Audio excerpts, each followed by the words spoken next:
I made this amazing chocolate cake the other day, and it was so good that I thought I really need to film this and show you the recipe. Because we're gonna measure everything in cups and tablespoons. Super easy chocolate cake. Anyone can do it, and it's so yummy. So please try it, you won't regret it. So I'll start by adding 3 cups of plain flour, and I'll add 1 tablespoon of bicarbonate soda and 1.5 tablespoon of baking powder, 1/2 tablespoon of salt. I've got 1.5 cups of unsweetened cocoa powder, and I have got 3 cups of caster sugar. Now I'm gonna slightly combine all my dry ingredients, and I'm gonna start adding my wet ingredients now. I'll have 1/2 cup of vegetable oil. I've got 4 eggs. I've got 1.5 cups of natural yogurt, and I've got 1.5 cups of warm water. I will add 2 tablespoons of vanilla extract. This is 1/2 tablespoon measure, so I'll do 4. But depending on your measure, obviously. Don't count my measures, just do 2 tablespoons. And I'm gonna put it all in a processor. Start on a low, and I'll go and preheat my oven to 170 degrees Celsius.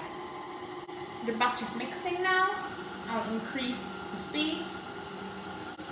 I'm going to bake this in 2 tins, and each one of the cakes I'll then slice in half, so I'll have 4 layers of cake, and I'll put icing in between, which will make it nice and moist. I'll just spray it with a non-stick spray. That looks good. And I will just divide this mixture between the 2 tins. I can't tell you how quick and easy this chocolate cake is. Last time I made it, it went so quickly. It was the fudgiest, nicest chocolate cake I've had in a long time. Bang my tins to remove any bubbles, and I will now bake these for about 35 minutes to 40 minutes on 170, as I said. And I can start to smell the cakes. But they still wobble a little bit. This one wobbles as well. So what I'm going to do is turn it down to 160, so I don't want them to burn. I'll continue to cook them whilst I get the icing ready. So I've got here 5 cups of icing sugar.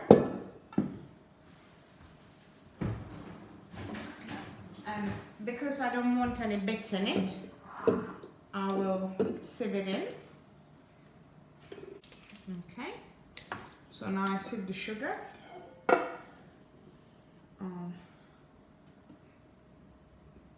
Put it back in the bowl. And I have 1 cup of softened butter. I just left it on a work surface. And I've got 1.5 cups of cream cheese. I've got here vanilla bean paste, not vanilla essence this time. So I don't want to water down the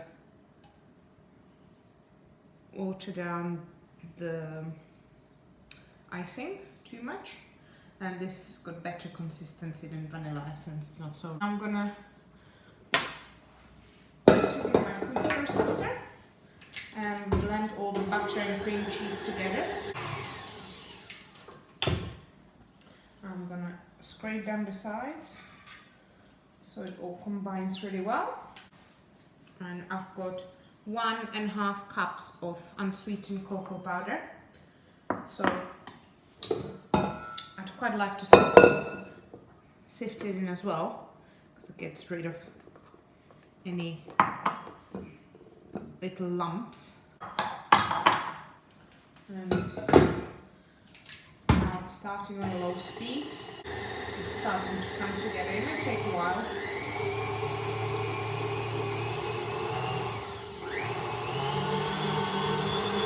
I'll take a large spoon,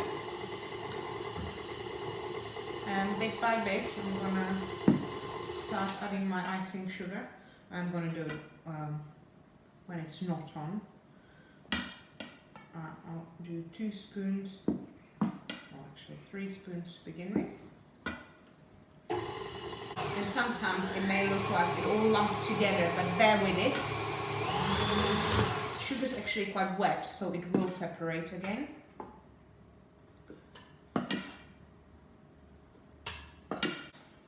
Another little bit. It's already starting to change colour, becoming a little bit lighter, not so dark. I'm going to scrape down the sides so everything combines very nicely. Some more icing sugar. And now I'm going to put the last one in.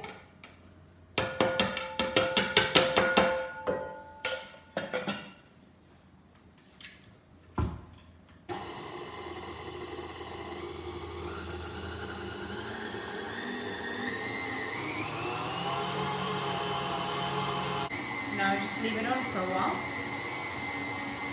Now I'm going to check for consistency, see if I need to add any more milk or not.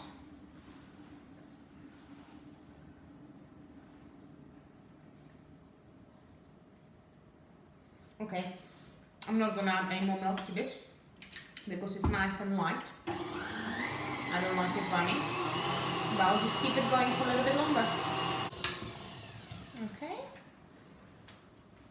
my buttercream icing looks really good. I reckon in a minute I'm going to have kids coming saying if they can lick the bowl. I'm going to just transfer it into a different bowl and I'll show you what it looks like. It's nice and soft. It's going to make the icing of the cake really easy.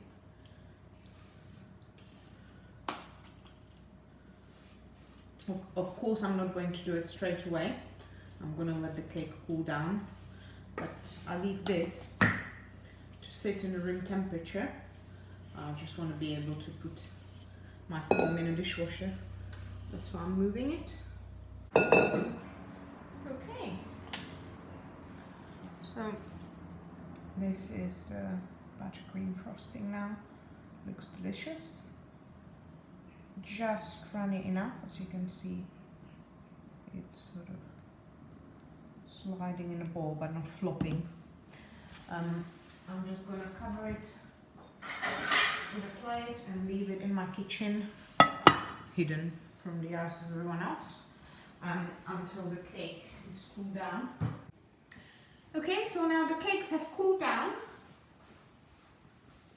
and I'm going to cut them and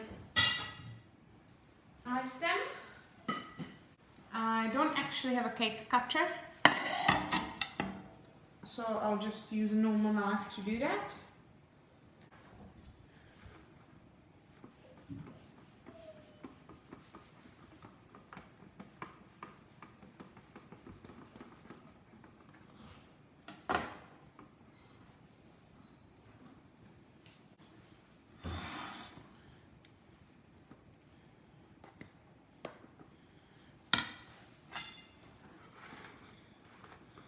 And I'll just do it with a palette knife.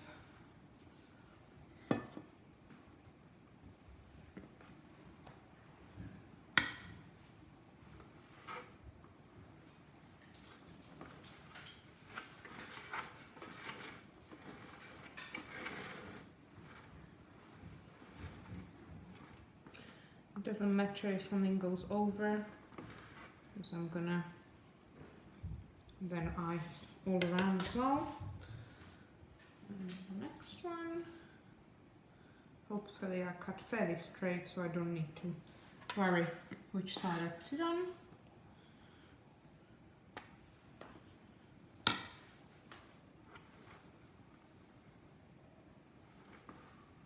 So you can already see that this is very decadent, very chocolatey cake. It is so yummy, my mouth is actually watering. All you can smell is chocolate right now. Cut the other half. If you serve this, you will impress everybody who will eat it. And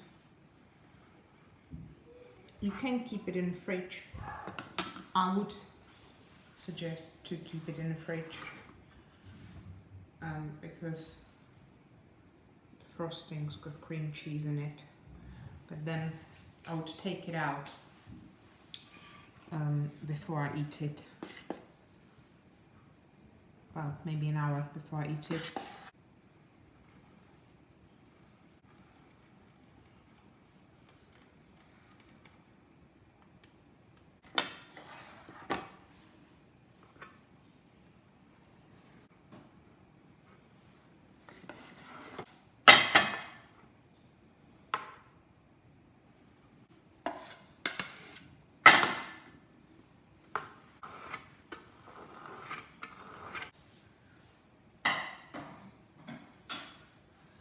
And this is the iced cake, and I'm going to drizzle it with chocolate in a minute. So I have melted about 100 grams of chocolate and put it in a piping bag. And it doesn't really matter how, it doesn't have to be any particular pattern.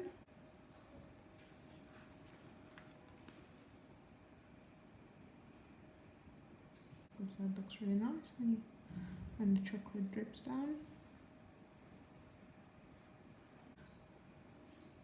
I think I will need to push them down a little bit so they don't slide. I'm quite happy with that.